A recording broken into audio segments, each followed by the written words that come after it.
और अनुवाद इस विषय पर हमारी श्रृंखला, उसके अंतर्गत हम चर्चा कर रहे हैं भारतीय अनूदित साहित्य। इस अनूदित साहित्य को यदि हम देखें तो भारत की अनेक भाषाएं, क्योंकि हम जानते हैं कि हमारा देश एक बहुभाषा भाषी देश है, हर भाषा एक संस्कृति का वहन करती है, इसलिए बहुत सी संस्कृतियों का समन्वय एक भारतीय संस्कृति में होता है। किंतु उस संस्कृति के निर्माण में हमारी भारतीय अनेक भाषाएं अपनी रचनात्मक भूमिका निभाती हैं। अनुवाद एक सशक्त माध्यम है, न केवल अलग अलग भाषा भाषी प्रयोक्ताओं को जोड़ने का, राज्यों को, देश को जोड़ने का, हमारे सांस्कृतिक सामाजिक मूल्यों के विनिमय का, और उससे भी आगे चलें तो पूरे विश्व में संवाद स्थापित करने का एक सशक्त माध्यम है। भारत में भी अलग अलग राज्यों में अलग अलग भाषाओं का प्रयोग होता है, और अनुवाद के बिना हम संवाद स्थापित नहीं कर पाते। किसी भी व्यक्ति के लिए सभी भाषाएं सीखना, जानना, अधिकार अर्जित करना ये संभव नहीं है।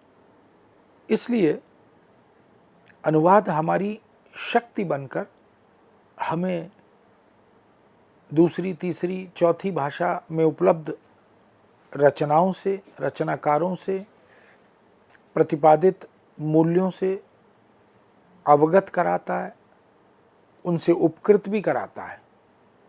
इसलिए अनुवाद को जनहित की, लोकहित की, सर्वहित की विधा के रूप में भी देखा जाता है। अनुवादक इस क्षेत्र में अपनी साधना से, अपनी तपस्या से शब्दों की, भाषा की, व्याकरण की और साहित्य की संवेदना की, उसके प्रति जो एक साधनात्मक प्रक्रिया है उससे जुड़ता है। अनुवाद ने हमें विश्व के ज्ञान से जोड़ा है और भारतीय ज्ञान परंपरा को विश्व से जोड़कर पूरी दुनिया को, पूरे विश्व को ये बताया कि हमारे पास शिक्षा का, विचार का, ज्ञान का, तकनीक का, प्रौद्योगिकी का, उद्योग प्रवृत्ति का एक लंबा इतिहास है। और ऐसा भी नहीं है कि अनुवाद कोई पाश्चात्य विधा है। जहाँ बहुभाषा भाषी समाज रहता है, बहुभाषा भाषी नागरिक रहते हैं, वो एक दूसरे से यानी अन्य भाषा भाषियों से संवाद करने के लिए अनुवाद का आश्रय लेते ही है। और यूँ तो भाषाविद और भाषा वैज्ञानिक इस बात को प्रतिपादित करते हैं कि हम पहले अपने मनोमस्तिष्क में जो वैचारिक संरचना तैयार करते हैं वह मूलतः स्रोत भाषा में होती है, और फिर उसे जब व्यक्त करते हैं सामने वाले ग्राहक को ध्यान में रखते हुए तो उसे लक्ष्य भाषा में अंतरित करते हैं। तो अनुवाद वस्तुतः मानव समाज के लिए, राष्ट्र के लिए, परस्पर वैचारिक विनिमय के लिए, संवेदनात्मक संबद्धता के लिए अत्यंत आवश्यक होता है। भारत में विश्व विख्यात अनेक भाषाएं हैं। उनमें दक्षिण भारत की चारों भाषाओं को हम देखें और इसी तरह पंजाबी को, राजस्थानी को, डोगरी को, कश्मीर के क्षेत्र में जाएं, पर्वतीय क्षेत्रों में उत्तराखंड में, उत्तरांचल में जाएं, हिमाचल में जाएं, और राजस्थान, पंजाब, यहाँ सब जगह साहित्य सृजन की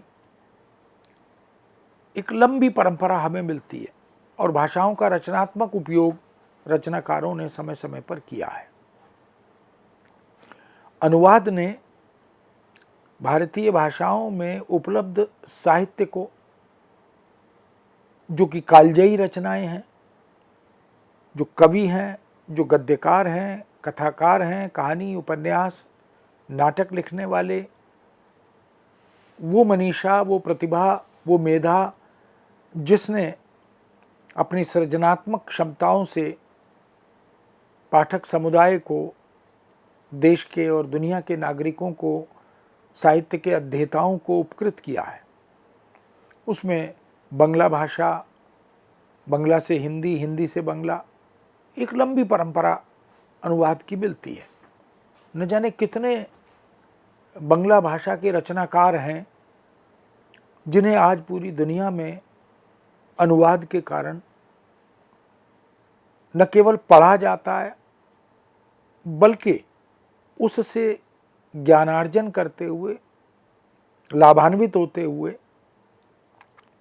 प्रेरणा भी ली जाती है और फिर अन्य अनेक भाषाओं में वो प्रेरक साहित्य सृजन का कारण भी बनता है, हेतु भी बनता है। बंगला से हिंदी, हिंदी से बंगला, इसीलिए टैगोर को जो नोबेल प्राइज़ मिला वो गीतांजलि के अनुवाद से ही मिला।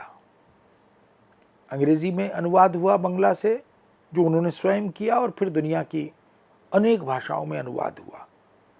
तो नोबेल प्राइज़ विजेता रविन्द्रनाथ टैगोर विश्वविख्यात रचनाकार बन गए। फिर भारत की अनेक भाषाओं में उनके अनुवाद हुए, कहानियों के, उपन्यासों के, कविताओं के। गीतांजलि के अनुवाद भी फिर प्रचुर मात्रा में होते चले गए।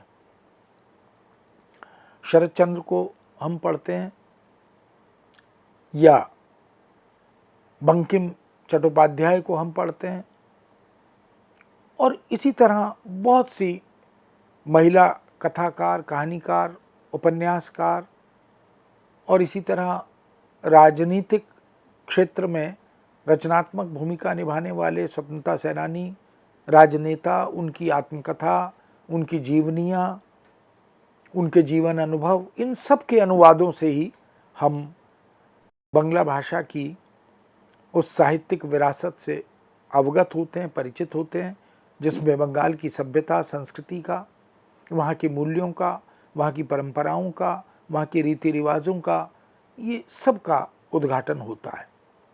इसी तरह हिंदी से तेलुगु में और तेलुगु से हिंदी में अनुवाद की भी एक सशक्त सुदीर्घ परंपरा हमें मिलती है।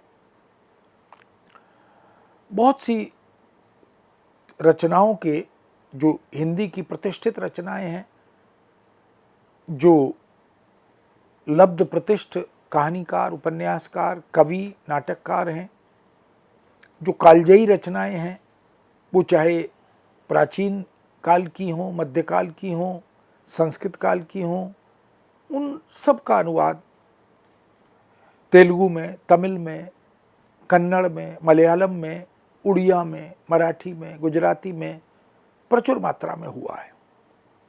इस दृष्टि से हम देख सकते हैं कि तेलुगु अनुवाद जिस तरह से हिंदी से हुए हैं, उसी तरह तेलुगु भाषा की बहुत सी रचनाओं के हिंदी में भी अनुवाद हुए हैं। हिंदी साहित्य संपदा की श्रीवृद्धि, ये जो श्रीवृद्धि है, ये साहित्यिक संवेदना के धरातल पर भी है और भाषा की शब्द संपदा के धरातल पर भी है, क्योंकि हर भाषा की सांस्कृतिक शब्दावली होती है, व्यावसायिक शब्दावली होती है, शासन प्रशासन की शब्दावली होती है। तो ये जो अवधारणात्मक शब्द हैं या संवेदना को अभिव्यक्त करने वाली शब्द संपदा है, ये सब भी जिस भाषा में अनुवाद होता है उसकी श्रीवृद्धि अनुवाद से होती है। गुर्रम जाशुआ के फिरदौसी नामक तमिल प्रबंध काव्य का इसी नाम से दुर्गानंद ने हिंदी में अनुवाद किया, जो बड़ा पॉपुलर, बड़ा लोकप्रिय हुआ। महाकवि पोतन्ना के आंध्र महाभागवतम का हिंदी अनुवाद आंध्र भागवतम परिमल नाम से 1965 में वाराणसी के राममूर्ति जी ने किया था। गुर्रम जाशुआ की अन्य रचनाएं, जिसमें गार्बेलमू का भी हिंदी अनुवाद चमगादड़ के नाम से इस शीर्षक से हुआ, राममूर्ति जी ने किया। पुरीपंडा अपल स्वामी की काव्य रचना सौदामिनी, इसका अनुवाद डॉक्टर सूर्य नारायण भानु ने किया। विश्वम्भरा डॉक्टर सी नारायण रेड्डी की रचना का हिंदी अनुवाद प्रसिद्ध तेलुगु अनुवादक डॉक्टर भीमसेन निर्मल ने किया। भीमसेन निर्मल जिन्हें अनुवाद के बहुत सारे पुरस्कार सम्मान भी मिले, एक अनुवादक के रूप में उनके अवदान को याद किया जाता है। आंध्र पुराणमु मधुनाम पुत्तुल सत्यनारायण शास्त्री द्वारा रचित तेलुगु रचना का अनुवाद मोती नए नाम से चेत्रोलू शेषगिरी राव ने 1973 में किया। त्यागराज की कृति त्यागराज कृत्तुल का हिंदी में त्यागराज नाम से डॉक्टर इला पवल्लू रिपांडु रंगाराव ने 1975 में अनुवाद किया। इसी तरह कुट्टरती आज नयलु कृत कुट्टरती कवितलु रचना को 1978 में ए मल्लेश्वर राव ने अनुवाद किया। हिंदी से तेलुगु और तेलुगु से हिंदी भाषा में यह अनुवाद प्रक्रिया कोई नई नहीं, इसका भी एक लंबा एक सुदीर्घ इतिहास है। संस्कृत के रामायण जैसे ग्रंथ का वाल्मीकि की रचना विश्व प्रसिद्ध राम कथा पर आधारित, जिससे हिंदी की अनेक रचनाएं प्रेरित हुईं और तुलसीदास ने, केशवदास ने, मैत्रीशरण गुप्त ने, बहुत से रचनाकारों ने राम कथा अलग अलग भाषाओं में, खड़ी बोली में भी, ब्रजभाषा में भी लिखी। तो रामायण का संस्कृत से, महाभारत का, गीता का, बहुत से पुराण, हमारे जो पुराणों का एक समृद्ध परंपरा रही, उन सब का दक्षिण की लगभग हर भाषा में बड़ी संख्या में अनुवाद भी हुए और उनकी पठनीयता भी बनी। उनसे प्रेरित होकर बहुत से मौलिक ग्रंथ भी लिखे गए। तो अनुवाद मौलिक सृजन का प्रेरक भी बनता है। और ऐसा कहा जाता है कि एक तो अनुवाद होता ही है, स्रोत भाषा से लक्ष्य भाषा में अंतरित करने की प्रक्रिया, एक पुनर्सृजन होता है रिक्रिएशन, और एक अनुसृजन होता है ट्रांसक्रिएशन। तो प्रेरणा भी अनुवाद बनता है। अनुवादक इस क्षेत्र में महत्वपूर्ण भूमिका निभाता है। इस तरह 19वीं शताब्दी के उत्तरार्ध में शिष्टु कृष्णमूर्ति शास्त्री एवं मंड नरहरि कामैया, इन्होंने रामचरितमानस का, तुलसीदास की रामचरितमानस जो एक बृहत महाकाव्यात्मक ग्रंथ है, उसका तेलुगु पद्य अनुवाद किया। तेलुगु में अब मानस के 1 दर्जन से अधिक, लगभग 20 के आसपास अनुवाद मिलते हैं।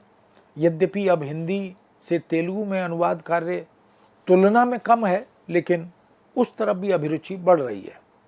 जैसे जैसे तेलुगु भाषी अपना प्रभुत्व हिंदी पर जमा रहे हैं, वैसे वैसे यह महसूस करते गए कि मूल रूप से हिंदी में अच्छी तरह अपनी बात कह सकते हैं, लिख सकते हैं, और तब वे तेलुगु से हिंदी में अनुवाद की एक मजबूत श्रृंखला को सृजित कर रहे हैं, निर्मित कर रहे हैं।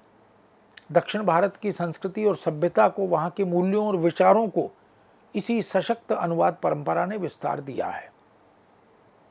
सिनेमा ने इसमें बहुत बड़ी भूमिका निभाई है, धारावाहिकों ने इसमें बहुत बड़ी भूमिका निभाई है, लेकिन साहित्यिक रचनाओं ने, काव्य, गद्य, कथा और नाटक की रचनाएं, और इसी तरह से सांस्कृतिक मूल्यों की प्रतिपादक रचनाएं, भाषाओं के इन सभी भाषाओं के बीच एक सेतु बनाने का, एक पुल बनाने का काम अनुवाद ने किया, अनुवादकों ने किया, और इससे परस्पर भाषाओं के बीच की दूरियां कम हुई, सांस्कृतिक आदान प्रदान हुआ। यहाँ तक कि अनेक साहित्यिक विधाओं के बीच भी अनुवाद की यह परंपरा मजबूत होती चली गई। आज हम दक्षिण भारत की भाषाओं के अनुवाद के कारण, हिंदी से दक्षिण भारत की भाषाओं में और दक्षिण भारत की भाषाओं से हिंदी में अनुवाद के कारण वेशभूषा से परिचित हुए, खान पान से परिचित हुए, परस्पर आस्था और विश्वास से परिचित हुए, विश्वास अंधविश्वासों से, टोने टोटकों से, रीति रिवाजों से, दार्शनिक चिंतन और सिद्धांतों से, भक्ति की परंपरा से, साहित्य की मान्यताओं से न जाने कितने क्षेत्रों में हम लाभान्वित हुए, उपकृत हुए और अनुवाद ने ये काम कर दिखाया। इस तरह बहुत सी कृतियों के अनुवाद जिसने सामाजिक, सांस्कृतिक और राष्ट्रीय एकता के सूत्र को सशक्त बनाया। हम सब परस्पर जुड़ते चले गए। इसी क्रम में हिंदी भाषा के बहुत से लेखक जो विश्वविख्यात रचनाकार हैं, कथाकार हैं, कहानीकार हैं, नाटककार हैं, कवि हैं, उन सब के अनुवाद भी हुए।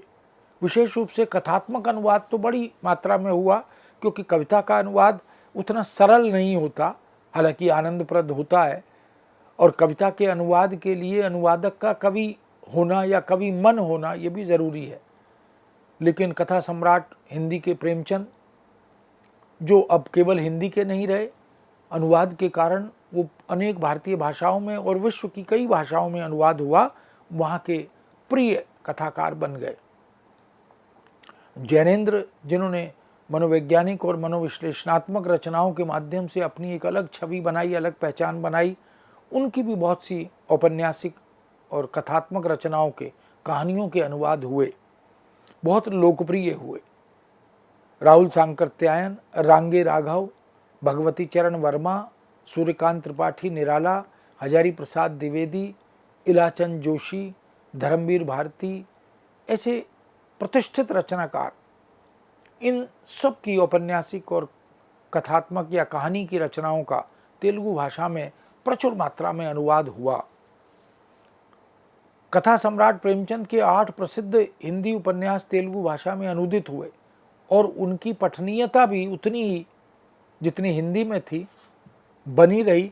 वहाँ के लोगों ने, वहाँ के निवासियों और नागरिकों ने प्रेमचंद को बहुत पसंद किया, उनकी उपन्यासिक और कथात्मक रचनाओं का आनंद लिया। 1918 में सेवा सदन प्रेमचंद की एक बड़ी प्रसिद्ध और प्रतिष्ठित औपन्यासिक रचना है, उसका अनुवाद किया। दोमेर्ल भ्रमरावा और कोंडा विजय लक्ष्मीबाई ने मिलकर ये अनुवाद किया। सन 1960 में इसका अनुवाद श्री सोम्माजुलु ने, NV सोम्माजुलु ने, और गोदान का अनुवाद इसी नाम से पिच्चेश्वर राव ने किया।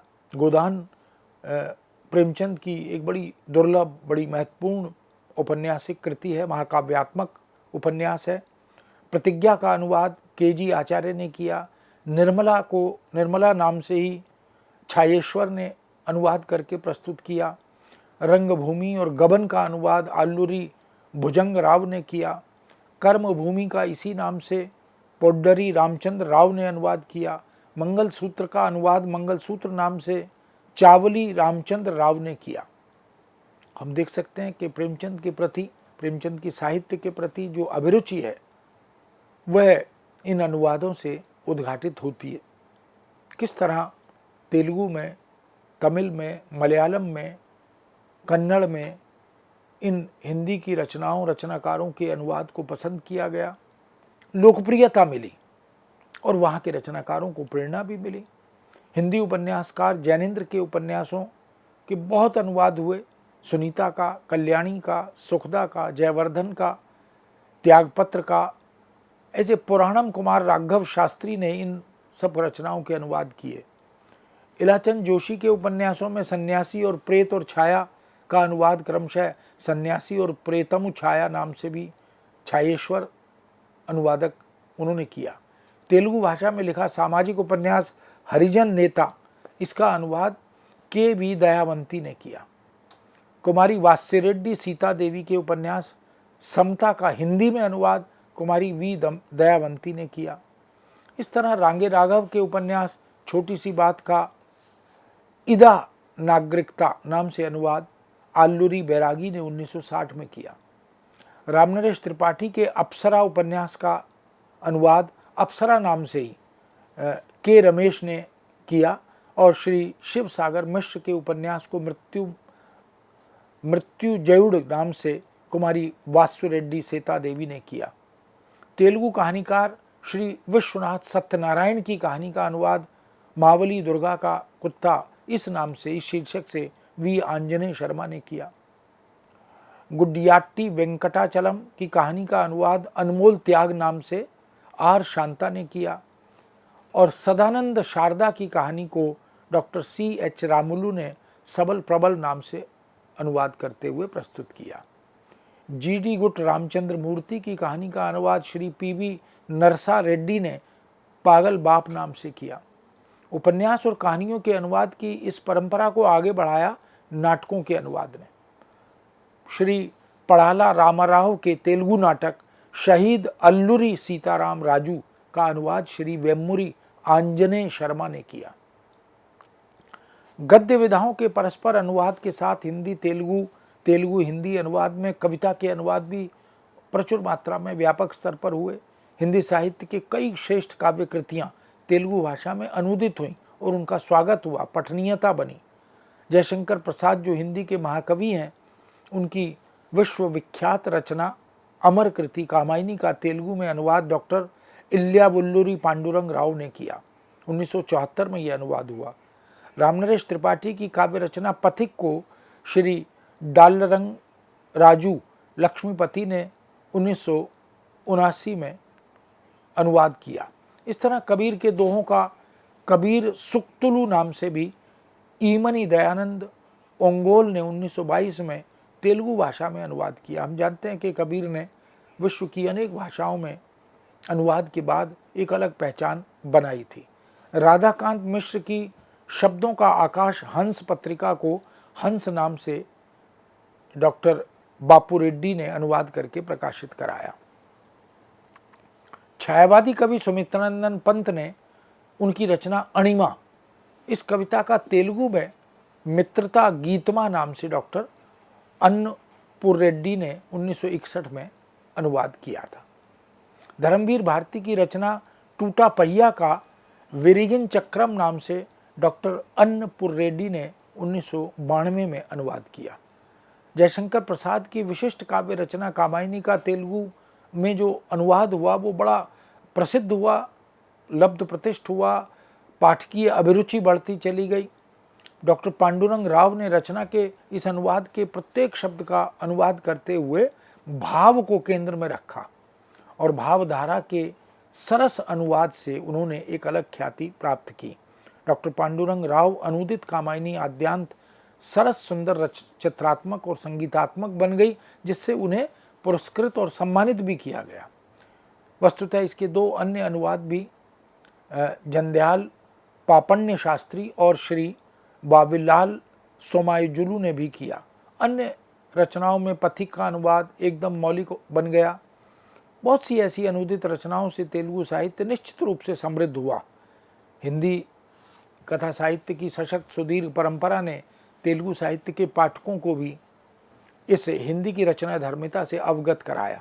स्वतंत्रता आंदोलन के समय देशभक्ति और वर्तमान संदर्भ में राष्ट्रीय और सांस्कृतिक एकता को बढ़ाने के लिए बहुत से अनुवादकों की भूमिका सराहनीय और प्रशंसनीय हो गई। एक विशेष बात यह भी रही कि अनुवादकों ने तेलुगु कवियों के कुछ स्वतंत्र अनुवाद किए और स्वतंत्र रूप से उन अनुवादों से प्रेरणा भी ग्रहण की। कबीर की 2 पंक्तियों वाले दोहों के लिए अनुवादक श्री ईमनी दयानंद ने 4 पंक्तियों का आश्रय लेकर अनुवाद में एक नया प्रयोग भी किया। इस तरह तेलुगु हिंदी तेलुगु और तमिल हिंदी तमिल, कन्नड़ हिंदी कन्नड़, मलयालम हिंदी मलयालम, मराठी हिंदी मराठी, गुजराती हिंदी गुजराती, कश्मीरी हिंदी कश्मीरी, पंजाबी हिंदी पंजाबी, इस तरह से अनुवाद परस्पर एक वैचारिक विनिमय की दृष्टि से, एक संवेदनात्मक विनिमय की दृष्टि से प्रचुर मात्रा में हुए। अनुवादकों ने अपनी अनुवाद कला से, अनुवाद विधा की विशेषज्ञता से इस काम को कर दिखाया और बहुत से धर्म ग्रंथ उनका भी अनुवाद हुआ। बहुत से नीति साहित्य की रचनाएं, चाहे वो संस्कृत साहित्य से हों या मध्यकालीन हिंदी साहित्य से हों या आधुनिक युग की रचनाएं हों, क्योंकि नीति साहित्य लेखन की भी एक सुदीर्घ परंपरा भारतीय साहित्य में, हिंदी साहित्य में, संस्कृत साहित्य में मिलती है। सामाजिक सांस्कृतिक स्थितियों की आख्यान परक रचनाओं के अनुवाद भी बड़ी मात्रा में, बड़ी संख्या में हुए हैं। भारतीय अनुवाद परिषद की पत्रिका अनुवाद इस दिशा में लगभग 50-60 वर्षों से उल्लेखनीय भूमिका निभा रही है। पत्रिका के स्वदेशी या विदेशी भाषाओं के अनुवाद विशेषांक हों या त्रैमासिक अन्य अंक, सभी में इस प्रकार के अनुवाद, अनुदित कृतियाँ, अनुवादकों के वैश्विक साहित्यिक फलक को उद्घाटित किया गया है। साहित्य अकादमी की पत्रिका और इसी तरह हिंदी सेवी, सरकारी, गैर सरकारी अनेक संस्थाओं की पत्रिकाओं ने इस क्षेत्र में उल्लेखनीय कार्य किया है। मलयालम अनुवाद विशेषांक अनुवाद पत्रिका का वो बहुत महत्वपूर्ण विशेषांक बना और उसने एक सशक्त और एक मजबूत परंपरा अनुवाद की, परस्पर मलयालम से हिंदी, हिंदी से मलयालम, इसका मार्ग प्रशस्त किया। इसी तरह समकालीन साहित्य, जो साहित्य अकादमी की बड़ी महत्वपूर्ण पत्रिका है, उसने भी इस क्षेत्र में उल्लेखनीय कार्य किया, रचनात्मक भूमिका निभाई। वह भी भारतीय भाषाओं के कवियों को, उनकी अनुदित कविताओं को, उनकी कहानियों को, उनके विषय में लिखे गए लेखों को इस पत्रिका के माध्यम से प्रकाशित करते हुए वो महत्वपूर्ण काम पत्रिका करती रही है। आज भी वह पत्रिका नियमित रूप से प्रकाशित हो रही है। केंद्रीय हिंदी निदेशालय की पत्रिका भाषा इस क्षेत्र में महत्वपूर्ण भूमिका निभा रही है।